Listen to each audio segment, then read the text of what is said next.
तो hello guys, welcome to my blog. तो आज है नवरात्रि और आप सभी को नवरात्रि की बहुत बहुत शुभकामनाएं, ढेर सारी शुभकामनाएं। और आज हम जा रहे हैं, एक्चुअली हम मॉर्निंग में ही पूजा करने गए थे दुर्गा माँ का, लेकिन हुआ ऐसा कि मुझे जैसे कि पूजा करने के बाद उनकी विदाई करनी थी। जैसे कि जैसे एक बेटी आती है अपने घर, तो हमारी माँ विदाई करती हैं आंचल में खोइचा बांध के। इस परंपरा को बिहार वाले बहुत अच्छे तरीके से जानते होंगे। एंड होता ये है कि हमारे साइड तो चलता है, बिहार में, एमपी में, यूपी में ये परंपरा। तो हमें वही चीज़ करना था, बट हुआ ऐसा कि उसके लिए मुझे ज़रूरत थी हल्दी की। और मैंने पूजा में ना, क्या हुआ कि हल्दी रखी नहीं थी। मैं सुबह सुबह गई मार्केट, बट मार्केट में ऐसा हुआ कि हल्दी मिला ही नहीं। जस्ट बिकॉज मैं 8 बजे गई थी, 8 बजे के करीब। लेकिन 8 बजे ऐसा हुआ कि सारे मार्केट्स बंद थे, यहाँ सब 10 बजे के करीब ओपन होते हैं। तो मुझे ऐसे ही आना पड़ा। अब इवनिंग टाइम हो गया, दिया हुआ सब जला लिया है मैंने, पूजा पाठ कर लिया है। अब मैं जाऊंगी वहाँ उनका खोइचा बनने के लिए, क्योंकि कल मंगलवार पड़ रहा है और मंगलवार को हमारे यहाँ पूजा नहीं होता है। मतलब पूजा होता है लेकिन किसी को खोइचा नहीं दिलाता है, एक बेटी को खोइचा नहीं दिलाता है। और मंगलवार को हमारे यहाँ विदाई भी नहीं होती है दुर्गा माँ का। लेकिन यहाँ कल दसवीं पड़ रहा है, कल विदाई हो जाएंगी, इसीलिए इस कारण मुझे अभी जाकर माता रानी का खोइचा भरना पड़ेगा। और चलिए मैं आपको दिखाती हूँ जाकर दुर्गा माँ को।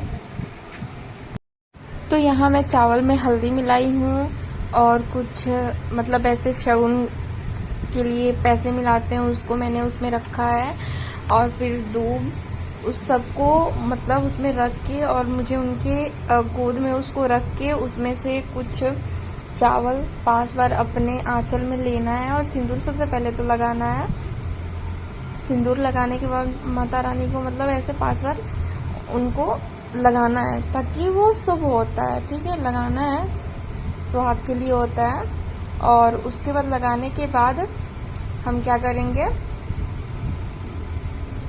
कि सारा चीज़ लेकर हम उनके आंचल में भरेंगे। और भरने के बाद उन अगर जगह हो तो उनके गोद में रख दो, नहीं तो उनके हाथ में अगर बांध सकते हो, अगर मतलब कोई दिक्कत ना हो तो अच्छे तरीके से टाई कर दो। और फिर उसके बाद उनकी पूजा कर लो, आरती कर लो, सब चीज़ कर लेनी है। और उनके मेन चीज़ ना क्या करना है कि जब गोद भरा जाए तो उसमें से चावल निकाल लेने हैं कुछ, उसको घर में रख देना है। ठीक है, घर में रख देना है। और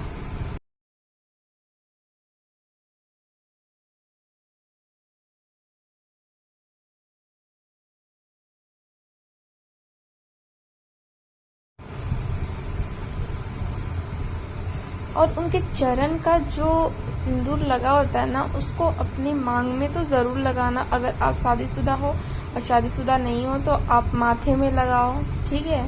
और ये जो आंचल भरा रहा है ना, वो सिर्फ शादीशुदा लोग कर सकते हैं। और हमेशा से मेरा ये था कि मुझे भी करना, मैं मम्मी को देखती थी तो, बट मेरी शादी हुई तो कर नहीं सकती थी। अब इस साल हुई है तो जाहिर सी बात है करूँगी। बहुत मेरा मन था, कैसे कैसे मैं गई हर एक चीज़ का करके, और मैंने किया। बहुत अच्छा लगा, बहुत अच्छा लगता है। लेकिन कल विदाई हो जाएगी ना, कितना सुनना हो जाएगा एकदम।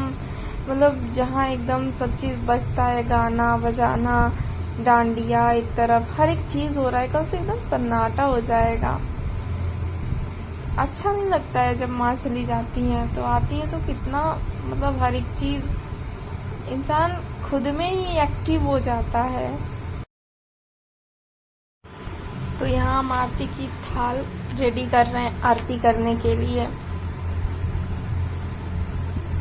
और मैंने एक चीज़ देखा, अगर यहाँ एक बार आरती हो गया ना तो लोग अलग से नहीं करते हैं, मतलब वहीं दिए रख देंगे लेकिन वो नहीं करते हैं। लेकिन ऐसा मैंने पहली बार देखा है। हमारे यहाँ तो आरती अलग होता है, सब अपने हिसाब से दिया मतलब अपना अलग अलग बांटता है। मैं तो वही अपना ही नियम करती हूँ, जा रहती हूँ। मुझे कोई फर्क नहीं पड़ता, जिसको जो करना है, जिस जिसको जिस चीज़ में संतुष्टि हो भाई वो करो, हमें जिस चीज़ में है हम वो करते हैं। और भाई यहाँ आशीर्वाद ले लो, आप लोग भी ले लो दुर्गा माँ का। उसके बाद हमें क्या था कि हमें घर भी जाना था, लेकिन हम घर जाते समय हमने सोचा अरे यार घर क्या जाना, चलो चलते हैं थोड़ा सा मार्केट, वहाँ से होकर आते हैं, कुछ सामान भी लेना था और गोलगप्पे भी खा लेते हैं, है ना। गोलगप्पा का लुत्फ तो उठाना ही चाहिए भाई आज के दिन। और यहाँ हो रहा था, सबका जोश अलग ही हो जाता है भाई इस वीडियो, इस गाने पे।